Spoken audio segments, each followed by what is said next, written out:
Sementara itu, kondisi Yoga tidak membaik. Ia mulai menggambar di tembok kamarnya. Lingkaran-lingkaran saling bertumpuk. Wajah-wajah aneh tanpa mata. Dan pohon-pohon yang bengkok seakan membungkuk. Salah satu gambar yang memperlihatkan tenda mereka di pos ketiga dikelilingi kabut dengan sosok bayangan besar berdiri di tengah-tengah.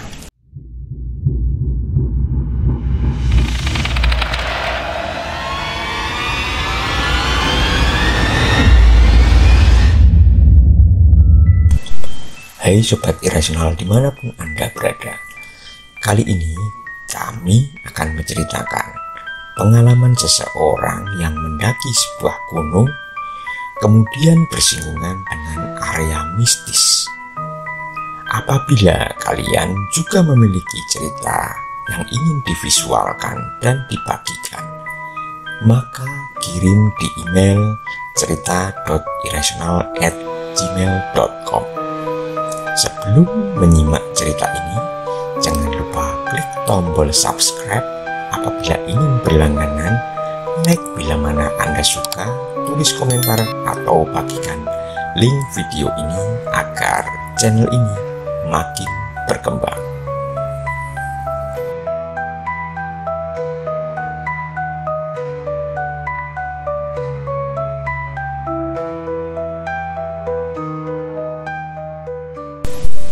Gunung Larang, sebuah gunung yang terletak di perbatasan dua kabupaten di Jawa Barat. Selama ini dikenal sebagai tempat pendakian yang indah, sekaligus angker. Nama Larang sendiri berasal dari kata Sunda yang berarti terlarang.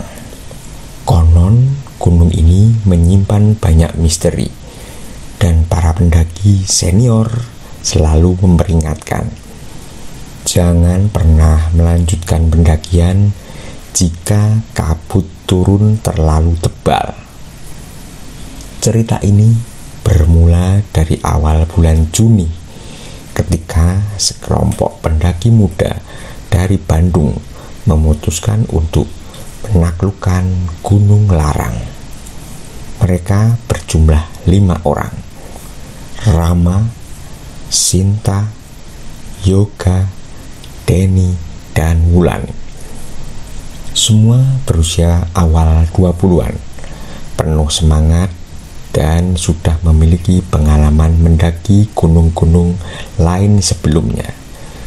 Tapi kali ini berbeda. Perjalanan dimulai lancar. Mereka memulai pendakian pagi hari, melewati hutan lebat yang sunyi dan hanya terdengar suara burung-burung hutan serta dedaunan yang bergesekan tertiup angin. Cuaca cerah, langit biru tanpa awan, dan mereka sempat beristirahat di pos kedua untuk makan siang dan mengambil beberapa foto. Namun ketika mereka mencapai pos ketiga, sekitar pukul 3 sore, kabut mulai turun perlahan. Awalnya hanya tipis, seperti uap dari tanah. Tapi dalam waktu kurang dari 15 menit, kabut itu berubah menjadi tebal dan pekat. Bahkan jarak pandang hanya tinggal 2 meter. Rama, sang ketua kelompok, memutuskan untuk berhenti dan berkemah di pos tersebut. Kita tunggu sampai kabut reda. Bahaya kalau kita terus jalan dalam kondisi begini, katanya. Namun Yoga yang dikenal nekat dan penasaran tidak sabar. Ia yakin puncak sudah dekat dan mengajak Rama untuk melanjutkan pendakian. Gue yakin tinggal setengah jam lagi sampai.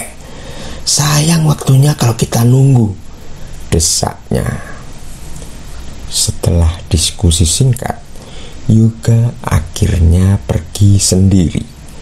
Ia membawa senter kepala dan kompas. Sta berjanji akan kembali sebelum gelap. Yang lain tinggal di tenda. Gelisah tapi yakin Yoga akan kembali. Namun malam datang dan Yoga tidak kunjung kembali. Rama dan yang lain mulai panik. Mereka menyalakan senter, meneriakkan nama Yoga berkali-kali. Tapi hanya Gema yang kembali. Hutan tenggelam dalam kabut putih yang seperti hidup. Udara menjadi lebih dingin dari seharusnya.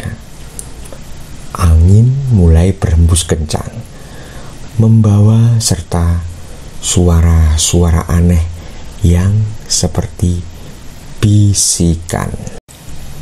Kalian tidak seharusnya di sini.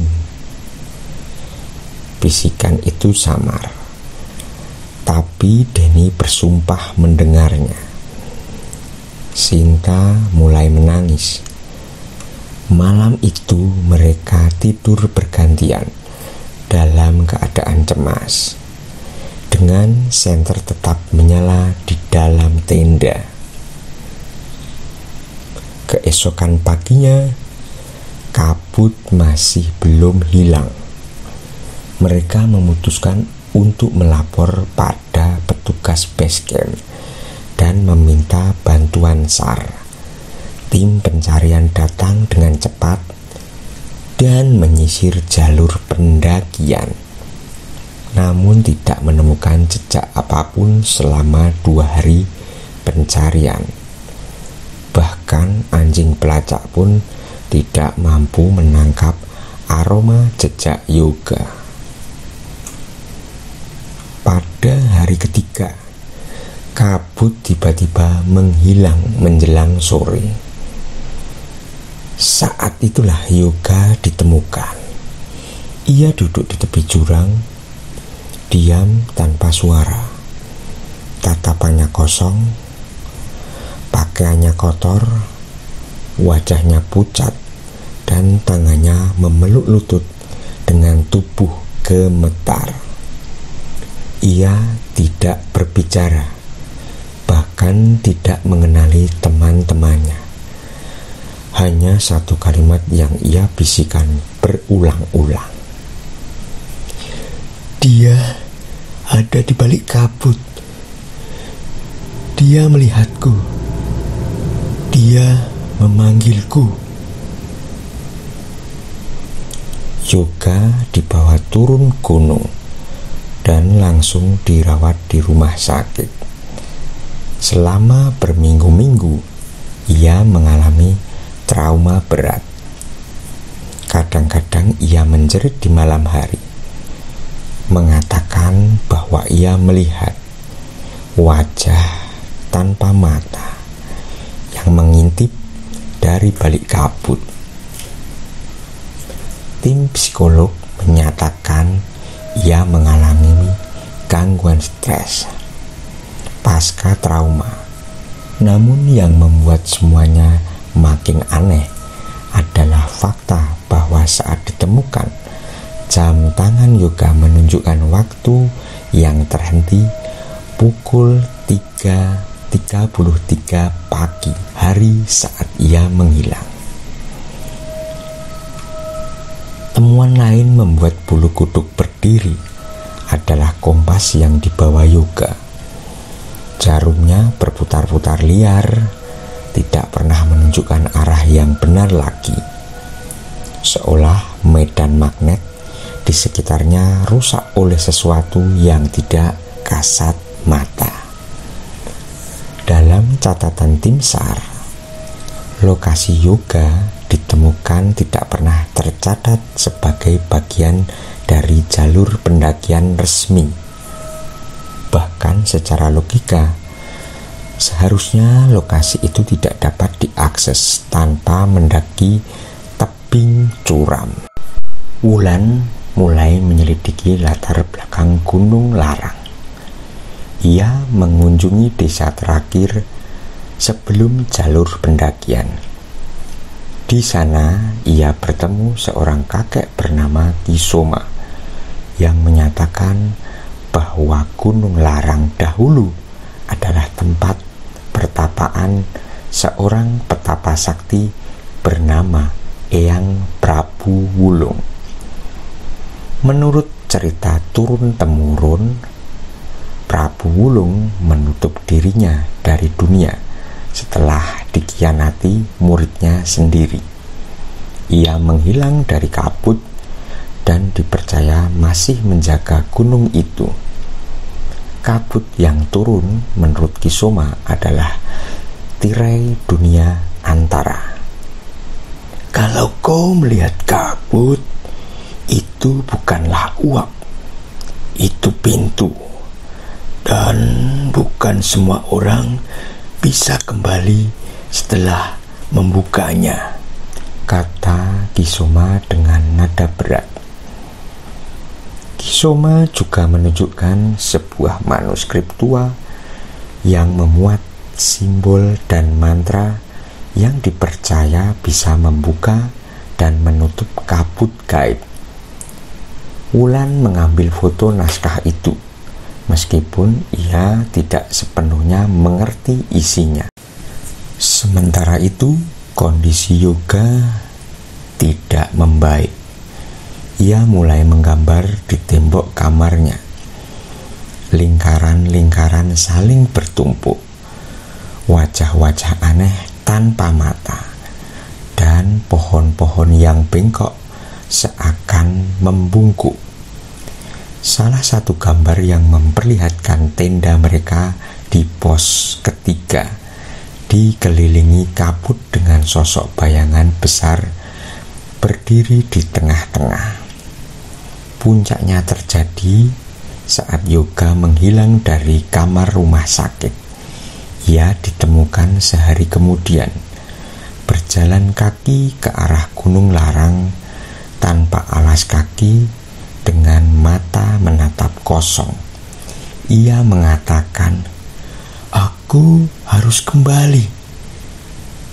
Dia memanggil, "Aku belum selesai." Rama, Denny, Wulan, dan Sinta memutuskan untuk kembali ke Gunung Larang.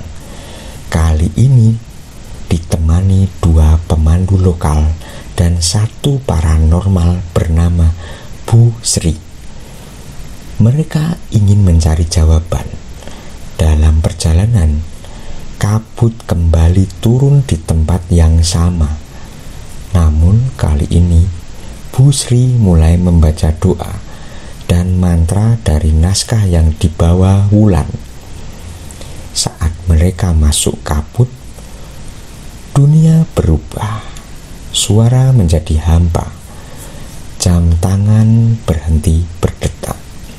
Mereka melihat Yoga berdiri jauh di depan, di jalan yang seharusnya tidak ada. Mereka mengikutinya menembus kabut yang semakin padat hingga mereka tiba di sebuah dataran aneh, dikelilingi pohon-pohon kering dan langit keabu-abuan. Di tengah dataran itu berdiri sebuah batu besar menyerupai altar. Di atasnya sosok bayangan tinggi dengan wajah kabur berdiri. Sosok itu mengangkat tangan dan berbicara dalam bahasa yang tidak dikenal, namun langsung menghantam kepala dengan rasa sakit. Bu Sri berseru, "Jangan lihat matanya, jangan pikirkan siapa dia. Tutup hatimu, tutup pikiranmu." Sinta yang ikut dalam ekspedisi itu tidak kuat dan pingsan. Rama memeluk tubuh Sinta sambil berteriak memanggil nama Yoga. Namun Yoga hanya menatap kosong dan berjalan menuju altar. Dalam keputusasaan, Wulan mengangkat naskah dan mulai membaca mantra yang ada di bagian akhir halaman. Tiba-tiba kabut berputar, menciptakan pusaran angin. Suara-suara aneh seperti teriakan ribuan makhluk memenuhi udara. Sosok bayangan berteriak dan lenyap ke dalam kabut. Yoga jatuh pingsan. Mereka semua terbangun di pos ketiga, seperti baru bangun tidur. Semua jam menunjukkan pukul 3.33. Tapi anehnya, hari itu adalah hari yang sama dengan tanggal hilangnya Yoga pertama kali. Apakah waktu terlipat? Apakah mereka benar-benar masuk ke dimensi lain? Kini, setelah semua kejadian itu, Rama dan yang lainnya tidak pernah membicarakan lagi tentang Gunung Larang.